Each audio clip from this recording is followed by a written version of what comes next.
Hello everyone, কেমন আছো তোমরা সবাই? Welcome back to my YouTube channel.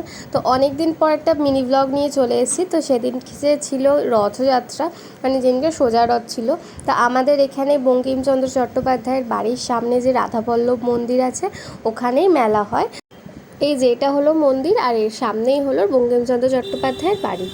তো আমরা ফার্স্টেই গিয়ে ঠাকুর প্রণাম করে নিয়েছিলাম, তারপরে আমরা একটু মেলা ঘুরছিলাম। আর মেলাতে সেদিনকে ভিড় ছিল মোটামুটি, বাট মেলায় গিয়ে সেই আগের মতো ভাইবসটা পাচ্ছিলাম না। ফার্স্ট দিন তো, তাই হয়তো হতে পারে।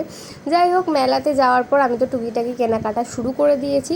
আমার তো গেলেই ক্রকারির দোকানগুলো খুব ভালো লাগে, তো সেখান থেকে আমি কটা জিনিস নিয়েছিলাম। তোমাদের বাড়ি গিয়ে দেখাবো আমি কী কী নিয়েছি। আর মেলায় যাওয়া মানেই তো খাওয়া দাওয়া। তো ফার্স্টেই খেয়ে নিলাম পাঁপড় ভাজা। রথের মেলার পাঁপড় ভাজা বলে কথা।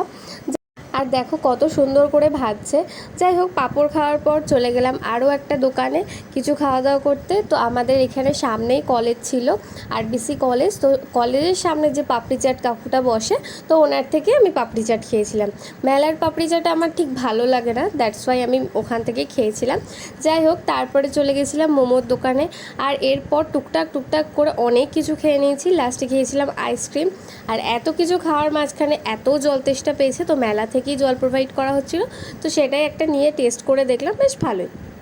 তারপরে যেহেতু রথের মেলায় গেছি, কিছু না কিনলে হয়, তাই বাড়ির জন্য জিলিপি আর বাদাম নিয়ে চলে এলাম বাড়িতে। আর এই যে এই জিনিসটা আমি কিনেছি, একটা নুনের কোটো আর দুটো কাপ। ভিডিওটা কেমন লাগলো অবশ্যই জানিও, ভালো লাগলে একটা লাইক করে দিও।